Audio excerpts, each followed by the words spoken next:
Salam hörmətli izləyicilər. Nəzərə çatdırım ki, biz Azərbaycan Respublikası Könüllü Nəzərsə İctimai Birliyi, mən Mərkəzi Aran Regional Təşkilatının sədri Cavid Piriyev.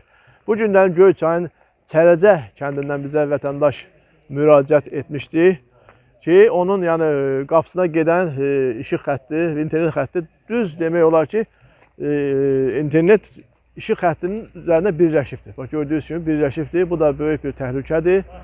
Çünki burada qısa qapanma ola bilər, internet xətti ilə işıq xəttinin kəsməsində. Vətəndaş qeyd etdi ki, bunu mən müraciət eləmişəm vaxtında, optik internet çəkişi şirkətinə, hansı ki, Azərbaycana aiddir, düşünürəm. Və bu barədə heç bir tədbir görülməyibdir. Ona görə biz də buradan optik internet xəttini, yəni Azərbaycana buradan şirkətə müraciət edirik ki, bu işdə köməklik göstərsinlər, gəlsinlər bu xətti buradan ayırsınlar ki, bu internet xətti işıq xəttinin üzərinə düşməsin. Yəni bu təhlükədir bildiyiniz kimi. İndi vətəndaşın özünü də mən burada təqdim edirəm. Özünü təqdim edin.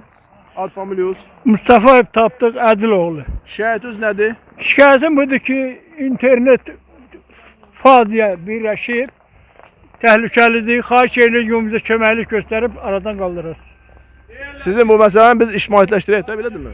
Bəli, mütləq lazım. Bəli, vətəndaş qeyd etdi, bu məsələ ictimaiyyətləşdi artıq. Biz də ictimai nəzarət olaraq bu yerə gəldik, baxış keçirdik və təhlükənin olduğunu gördük. Ona görə çox xahiş edirik optik internet şirkətinin rəhbərliyindən dərhal bu işlə əlaqədar tədbir görsünlər və bu internet xətti işıq xəttinin üzərindən ayrılsın. Yəni bu tam birləşib bir-birinə, mən deyərdim ki, tam birləşib bir-birinə.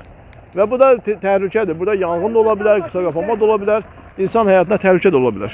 Çox xahiş edir ki, bu işdən ciddi məşğul olunsun. Hər kəsə işində, xidmətində uğurlar diləyirik. Sağ olun.